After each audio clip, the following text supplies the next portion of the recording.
Support WrestleTalk! Give us a subscribe. Given how entertaining both of the 2021 Royal Rumble matches were, it's crazy to think that one of the most talked about moments from the show was a rapper diving off the top rope. Bad Bunny performed his new song Booker T at the show, while Booker himself stood still as Bad Bunny rapped around him. Later in the show, Bunny got into it backstage with Miz and Morrison, which led to the rapper coming out during the Rumble to help Damian Priest eliminate the Money in the Bank holder and his tag partner before ascending to the top rope and hitting a double cross body. So presumably that was just a one-off celebrity appearance, right, with a follow-up angle on Raw? Well, actually it seems that the old YouTube views have swayed WWE, because it turns out WWE actually wants Bad Bunny to have a match at WrestleMania 37. According to the latest Wrestling Observer newsletter, he'll be tagging with Priest against Miz and Morrison, with the hope being the Latino audience will like Priest as a result of his association with Mr. Bunny. It was reported earlier this week by PW Insider that Bunny had been at the WWE Performance Center this week to start training for a future match, and with his willingness to dive off the ropes at the Rumble without training, with a bit of training, he might be able to do something quite memorable. A few weeks ago, we reported that Paul Heyman had picked out the next big thing in WWE on Twitter, and it seems as though Heyman may have had a point. Parker Boudreaux, which is already a great wrestling name, has reportedly signed a developmental deal with WWE according to the Wrestling Observer newsletter. The 22-year-old was also reportedly backstage at NXT recently, and it seems his visit went well. It seems as though Heyman has a type with his next big things, as Boudreaux is a former football player, and he looks pretty much exactly like a young Brock Lesnar. Fake Brock Lesnar storyline incoming! Aside from the 24/7 title comedy during the Women's Royal Rumble, because WWE clearly can't have a Women's Rumble without some men in it, the Rumble matches themselves were lacking in comedy spots this year, which is most definitely not a bad thing. However, it seems that the original plan was for at least one full-on comedy spot in the Men's Rumble, as according to the Wrestling Observer newsletter, Angel Garza was originally supposed to enter the match, remove his tearaway pants, and then get eliminated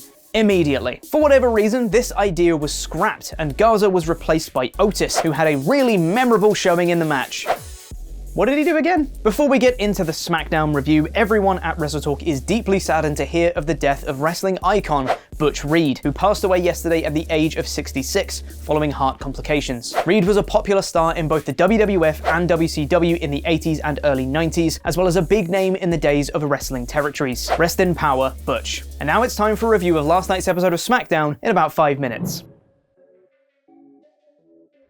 Thank you for being awesome Pledgehammers on Patreon. No one names their kid this anymore, Larry, and we'll always mark out for Ollie, Landrum. It's Friday night, so it's time for Roman Reigns to open the show with another killer promo, and he did exactly that. And he was accompanied once again by Jey Uso, who returned without fanfare by his side. Reigns says he's done with Owens now, he's done with the past, let's talk about the future. Oh, thank God that feud is over and we'll never see these two interact again.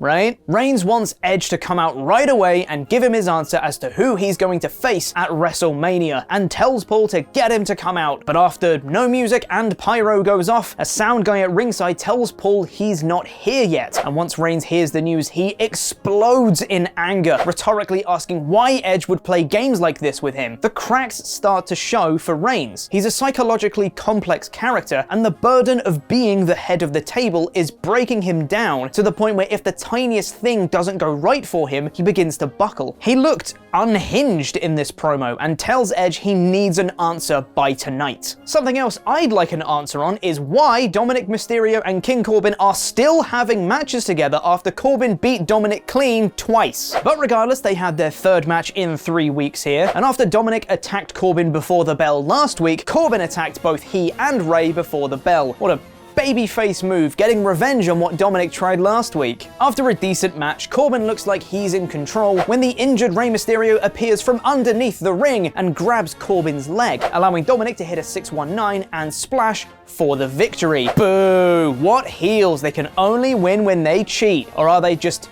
getting revenge for what Corbin did by attacking them on the ramp? But that was only revenge for what Dominic did last week in attacking Corbin before the bell last week, so who am I supposed to be cheering for here? It's not okay for babyfaces to do heelish things as revenge because the heel deserves it, because then you end up in situations like these where you have to justify the babyface's actions because the heel already did it, and it devolves into, well, he started it, which is great storytelling, so I'm told. Up next was a significantly greater match between Daniel Bryan and Cesaro. Another repeat match? Sure, but I could watch these two wrestle forever. They had a really fun, fast-paced match together, with Shinsuke Nakamura watching on from backstage. And after it looked like Bryan was going to win with the running knee, Cesaro countered into a torture rack, into a backbreaker, into the swing, into a sharpshooter, and Bryan tapped. Another clean win for Cesaro, capped off with him giving a fist bump to Bryan, cementing a face turn afterwards. A report came out in the Wrestling Observer newsletter yesterday that the original spot for the gauntlet match where Shinsuke turned face was designed for Cesaro, but because he hadn't re-signed with WWE at the time, he was swapped out for Shinsuke. And now that he's reportedly re-signed, they've turned him face here. I am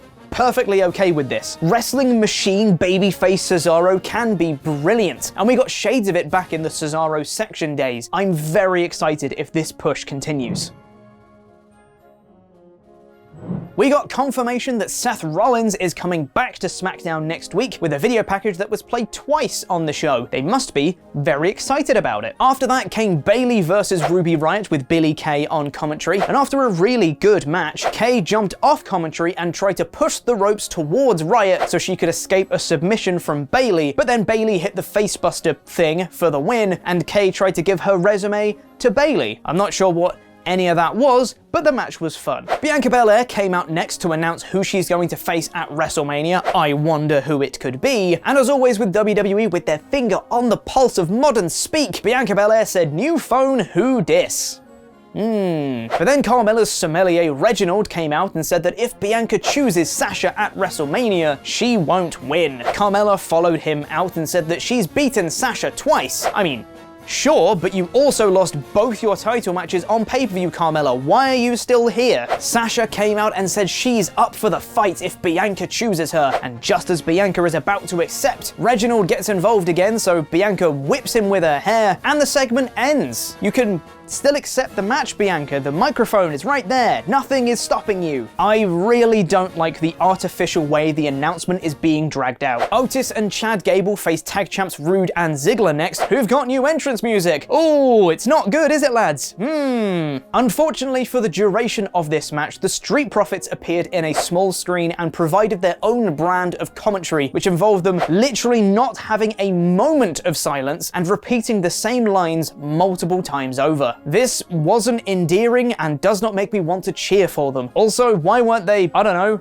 on commentary? Like, out at the desk with Colin Graves. Rude hit the glorious DDT on Gable for the win. Hulk Hogan cut a nothing promo about his and Andre the Giant's match 33 years ago and how that affects Edge now for some reason. And then we got Big E versus Apollo Crews versus Sami Zayn in an Intercontinental title match. This was another very fun match with some cool spots like a T-bone and German double suplex thing, which was rad. At one point, Sami looks like he's got the match won, hits the haluva kick on Big E, and almost has the pin before Apollo drags him out of the ring. The two infight, and when Crews makes it back into the ring, Big E hits the big ending to retain. Good stuff all round. And then it was time for Edge to reveal who he's going to fight at WrestleMania. I wonder who it could be. He cut a nice little promo, but as he's about to say who he's going to fight, Roman and Co come out, to which Edge remarks Roman had to bring backup. Reigns sends Jay to the back, faces Edge one-on-one, and tells him to acknowledge him and say his name. Then from out of nowhere, Kevin Owens comes in, hits a stunner on Roman, and leaves. Wow, what a cool moment for Edge to reveal he's going to fight Roman. Edge?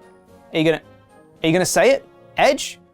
You can still accept the match, Edge. The microphone is right there. Nothing is stopping you. I don't like the artificial way the announcement is being dragged out. I just got deja vu. They're doing the same thing in the women's and men's title pictures, and I don't like it, mainly because it doesn't make sense. So that was the show. Let me know what you thought in the comments below, and don't forget to follow us on Twitter to vote in our poll on a poll match, where 55% of you thought the show was good, with 25% going one higher with excellent. I also thought this show was good. The in-ring quality was very high this episode, but the promo segments were a little weak comparatively, and I'm not sold on the inclusion of Carmella in the women's title feud or Owens in the men's one. This was a good 3 out of 4 show. There's been another release in WWE. Press the video to the right to find out more, and press the video below that to check out Board Game Club on No Roads Barred, where the gang plays Blood on the Clock Tower. Don't forget to subscribe here for daily wrestling news videos. I've been Corporate Chopper. Jam that jam.